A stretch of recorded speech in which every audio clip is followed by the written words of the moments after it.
Blessed. Good morning, everyone. I'm Jennifer from Manila Memorial Park, and I will be your guide for today's send-off ceremony to our dear Iluminada Lantaco. We are gathered here today to honor the life of Mami Iluminada, to give thanks to her life and the experiences that she shared to each and every one of you. For Mami Iluminada, her journey in life ends. But for those she left, it is the beginning of loss and grief. Mami Iluminada has touched her life, perhaps in the tiniest way, and her life matters. And we will continue to respect and cherish her. Now that she is no longer with us physically, we could use all the love and courage in our hearts in order to move on and face the futures with her. I also think the best way to honor her is to learn from her life and legacy. We all know naman po na hindi nagtatapos ang ating buhay sa kamatayan, kundi sa buhay na walang hanggan. And we pray for her soul. Let us also remember that God is always in control. Siya lamang po ang may hawak ng ating buhay. Ang tanging magagawa lamang natin ay magdasal. And we will continue to pray to our dear Iluminada. At hindi rin po tayo exempted.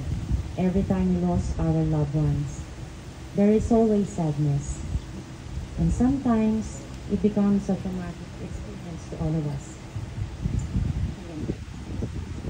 But in one way or another, hindi po tayo binababayaan ng Diyos. The mercy and love of God continues to sustain us. Hopefully one day, this is not the last time na makikita po natin si Mami Iluminada. But we can see until we meet again, and we pray for her. Now, let us all stand and put ourselves in the presence of the Lord. In the name of the Father, the Son, the Holy Spirit, Amen. Our Heavenly Father, our family prays that you will find mercy in the soul of our sister and friend. We pray to our beloved Mami Iluminada. Her soul may find a peace that she has lived a good life and did her best serving her family, workplace, and loved ones while she was on earth. We also earnestly seek the forgiveness of all her sins and all of her shortcomings. May she find assurance that her family will remain strong and steadfast in serving the Lord as she moves forward in her journey to eternal life with Christ, her Lord and Savior.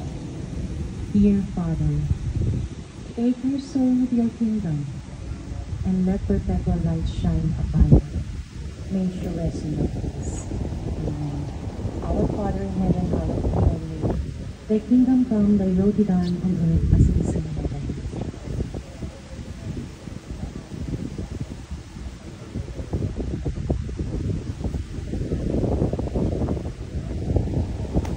Hail Mary, full of grace, the Lord is with you.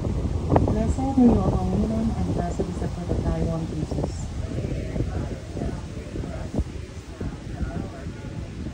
Glory be to the Father, and to the Son, and to the Holy Spirit. O my Jesus, forgive us our sins, save us from the powers of hell, and lead all souls to heaven, especially those who most need your mercy.